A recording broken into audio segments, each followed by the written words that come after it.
شتانەیە بەڕێزانم سەرکەوتوو بین لەو دنیاە لە کوردستان سەرکەوتوو بین بەسەر خلافەکانمان بەسەر دز و گەندەڵەکان دز و ماڵوێرانەکان بەسەر ئەوانەی دزی لە خوان دەکەن فێڵ لە ڕوحی خوان دەکەن برایەتی ناپارێزن دژمناتی ملەتی خوان دەکەن ئەگەر بتەوێت سەرکەوی دەبێ یەکشت بکەی ئین تەنصروا الله ينصركم ويثبت أقدامكم شریعەتی خوا تەبیق هەر کەس لە ماڵی خۆی دەست پێ بکە جیلێکی خاوین و دەستپاک پەروەردەکە نەک کوڕی منیش وەکو کوڕی ئەوەی عینی ئەو دزی کرد کوڕی منیش دز بێ یعنی هیچم نەکرد ئەگەر شریعەتی خوا لە ماڵی خۆمان سەر بێخین سەر دەکەوین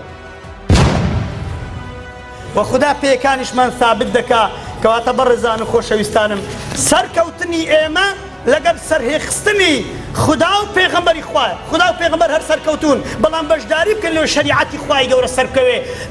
برادراتی ئینسانی ئەهلی حەق و دیندار و موسڵمان و ڕازگۆ بکەین